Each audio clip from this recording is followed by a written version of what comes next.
বন্ধুগণ, আমরা আজকে ঐকমত্য কমিশনের কাজ শুরু হয়েছে। আমাদের এই গণ অভ্যুত্থানের বর্ষপূর্তিতে আমরা আমাদের জুলাই আগস্টের হাজারো হাজারো যে শহীদ, তাদের প্রতি শ্রদ্ধা জানিয়ে আমরা আজকে আমাদের কমিশনের কাজ শুরু হয়েছে। আজকের দিনটা আমাদের জন্য গুরুত্বপূর্ণ। আমরা জুলাইটা শুরু হয়েছে, আর সুনির্দিষ্ট যে আলোচনা, আমরা নির্বাচনী এলাকার যে সীমা নির্ধারণ, ডিলিমিটেশন হিসাবে যেটাকে আপনারা জানেন, এ ব্যাপারে কমিশনের দিক থেকে যে প্রস্তাবনা, আমরা অনেক আলাপ আলোচনার পরে আজকে আমরা এই প্রশ্নে বলতে পারেন মতৈক্যের প্রায় আমরা কাছাকাছি আমরা এসেছি। আর সেটা হচ্ছে যে ইতিমধ্যেই আমাদের ত্রয়োদশ জাতীয় সংসদ নির্বাচনকে সামনে রেখে নির্বাচন কমিশন সীমানা পুনর্নির্ধারণ করার ব্যাপারে 50টার উপরে ইতিমধ্যেই নির্বাচনী এলাকা নিয়ে নির্বাচন কমিশনের কাছে 500-র উপরে তাদের কাছে সেখানে আপিল আছে। ইতিমধ্যে সেটার শুনানি শুরু হয়েছে।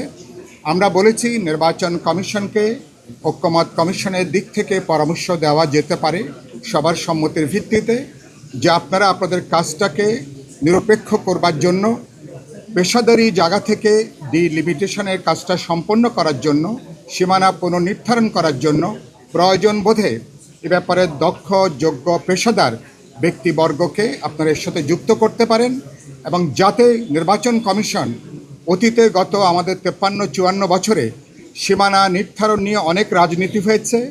ক্ষমতাসীন দল তারা তাদের পছন্দের জায়গা থেকে বিভিন্ন নির্বাচনী এলাকা অনেক সময় তারা পুনর্নির্ধারণ করেছেন। অনেক ক্ষেত্রে জয় পরাজয় নির্ধারণ করবার ক্ষেত্রে সীমানা পুনর্নির্ধারণের বিষয়টা একটা গুরুত্বপূর্ণ ভূমিকা পালন করেছে। নির্বাচন কমিশন ভবিষ্যতে এ ধরনের কোনো বিতর্কের মধ্যে যাতে না যায়, নির্বাচন নিয়ে যাতে পক্ষপাত দুষ্টতার কোনো অভিযোগ না থাকে, সেজন্য এই পরামর্শ আমরা দিয়েছি।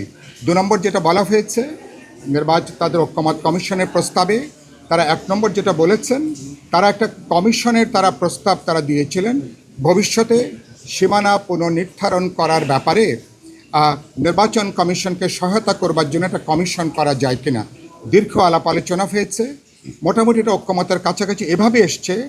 আমাদের সংবিধানে এই সংক্রান্ত 119-8 যে ধারা আছে, সেখানে যদি আমরা এটাকে পুনর্নির্ধারণ যদি আমরা উল্লেখ করতে পারি ভবিষ্যতে, যেটা আদমশুমারি বা অর্থাৎ জনশুমারি বলে যেটা পরিচিত, প্রতি 10 বছর পর পর সেখানে এই আমাদের 119-8 এখানে একটা আইনগতভাবে এই ধারাটা যুক্ত করা, যে সেখানে একটা বিশেষায়িত কমিটি গঠন হবে, যেই কমিটি পক্ষপাতহীনভাবে দক্ষ, যোগ্য ব্যক্তিবর্গকে নিয়ে যারা এই সীমানা পুনর্নির্ধারণ করার ব্যাপারে যারা যেখানে দায়িত্ব পালন করবেন, কমিটির সুপারিশ নিয়ে, এই বিশেষায়িত কমিটির সুপারিশ নিয়ে যদি কোনো প্রশ্ন ওঠে, কোনো প্রার্থী যদি সংক্ষুব্ধ হন, তিনি যাতে আপিল করতে পারেন, তিনি যাতে সর্বোচ্চ আইনের তিনি যাতে আশ্রয় নিতে পারেন, সেই ক্লজও এখানে যুক্ত থাকবে। শেষ কথা আমরা যেটা বলেছি, কমিটি নির্বাচনের অধীনে থাকবে, এবং এই কমিটি আমাদের বর্তমান যে স্বাধীন নির্বাচন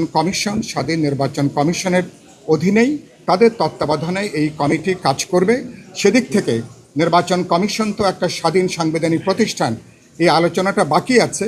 নির্বাচন কমিশনের এই স্বাধীন প্রতিষ্ঠান হিসাবে অতীতের অভিজ্ঞতা থেকে কোনো অনুগত লোক যাতে না আসতে পারে নির্বাচন কমিশন, নিশ্চয়ই সেটা আগামীতে এই আলোচনাটা হবে, অর্থাৎ সে আলোচনাও এর সঙ্গে যুক্ত করে আমরা এসেছি। সুতরাং নির্বাচন কমিশন স্বাধীন হবে, নির্বাচন কমিশনের তত্ত্বাবধানে বিশেষায়িত কমিটি কাজ করবে, যাতে অবাধ, নিরপেক্ষ, বিশ্বাসযোগ্য নির্বাচন নিশ্চিত করা যায়, এবং দেশব্যাপী ডিলিমিটেশন নিয়ে, সীমানা পুনর্নির্ধারণ নিয়ে কোনো দলবাজি অথবা কোনো দলীয় কোনো রাজনীতি, কোনো আনুগত্য অথবা কোনো পক্ষপাত দুষ্টতার অতীতে যে অভিজ্ঞতা, সেখান থেকে যাতে আমরা বেরিয়ে আসতে পারি। আশা করি খাওয়ার বিরতির পরে। নাটা জেলি আর পানীয়র এক অসম কম্বিনেশন ড্রিঙ্কো। চিল থাকতে চান, ড্রিঙ্কো চাবান।